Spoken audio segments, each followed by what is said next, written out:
మకర రాశి వారికి చాలా అనుకూలంగా ఉంది. వ్యయాధిపతి తృతీయాధిపతి అయిన గురువు సప్తమంలో ఉన్నారు. వివాహ సంబంధించిన వ్యవహారాలు చాలా అనుకూలంగా ఉన్నాయి. వ్యాపార పరంగా కూడా చేసే కార్యక్రమాలు చాలా అనుకూలంగా ఉంటుంది. గడిచిన కొన్ని వారాల కంటే కూడా ఈ వారం వీరికి చాలా బలంగానే ఉందని చెప్పచ్చు. గురువు అనుకూలంగా ఉన్నారు. అదేవిధంగా ద్వితీయాధిపతి రాహు, అష్టమ కేతు కూడా వీరికి బలంగా ఉన్నారు. మంచి కార్యక్రమాలను చేపడతారు. మన సంకల్ప సిద్ధిరుసన్నగా ధైర్య సాహస లక్ష్యంగా మీరు చేసే ప్రతి పని నెరవేరుతుంది. అదేవిధంగా వివాహ ప్రయత్నాలు చేస్తున్న వారికి మంచి సంబంధం కుదరడం, వచ్చిన భాగస్వామి మీకు అనుకూలంగా ఉండడం, భాగస్వామి వల్ల మీకు లాభాలు పొందడం అనేది జరుగుతుంది.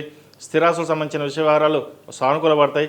కోర్టులో ఎప్పటి నుంచో నలుగుతున్న వ్యవహారం ఏదైతే ఉందో అది మీ కొలికి రావడం, మీకు అనుకూలంగా రావడం కూడా ఒక అందుకు మంచిదని చెప్పవచ్చు. వ్యాపార అభివృద్ధి చక్కగా ఉంది.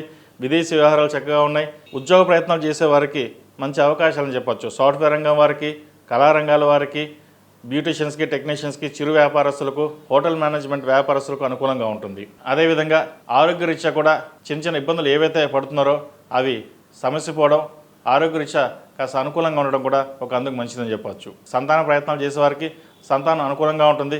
మంచి శుభవార్తను వింటారు. వివాహ ప్రయత్నాలు చక్కగా చేసుకోవచ్చు. ఈ రాశిలో జన్మించిన విద్యార్థులకు గడిచిన కొన్ని వారాల కంటే అనుకూలంగా ఉంది. ముఖ్యంగా విదేశీ పర్యటన వీరికి అనుకూలిస్తుంది. షార్ట్ టర్మ్ వెళ్ళే అవకాశాలు కూడా లేకపోలేదు.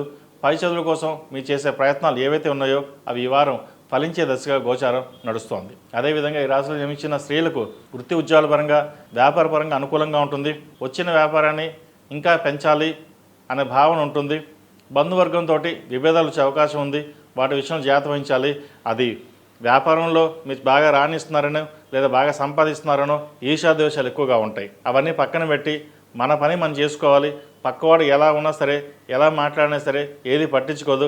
నా వ్యవహారం ఇలాగే ఉంటుంది, కొంచెం మొరటగా ఉంటుంది, కటుగా ఉంటుంది. అయినా సరే ఎన్నో కష్టాలు పడ్డాం, ఇప్పటికైనా సుఖపడాలి అన్న భావన ఏర్పడుతుంది మీకు. ఇంకెన్నాళ్ళు ఈ జీవితం కష్టపడ్డాం, ఇప్పటికీ మనకి ఈ జీవితం ఇలాగే ఉంటుందన్న భావన కూడా ఉంటుంది. అవన్నీ పక్కన పెట్టి మీ స్వయం కృషితోటి ముందుకు రావడానికి ఎన్నో ప్రయత్నాలు చేస్తారు. ఆ ఫలితమే ఇప్పుడు మీకు మీ ముందు ఉంది. దాన్ని చక్కగా సద్వినియోగపరచుకోండి. మంచి ఫలితాలు గోచరిస్తాయి. ఈ రాశివారు ప్రతిరోజు ప్రతినిత్యం ఓం నమః శివాయతో దీపారాధన చేయడం, కాలభైరవ రూపం మెడలో వేసుకోవడం చెప్పదగిన సూచన. నరదిష్టి అధికంగా ఉంది. ఈ రాశిలో జన్మించిన వారికి కలిసి వచ్చే సంఖ్య 7, కలిసి వచ్చే రంగు నవీ బ్లూ.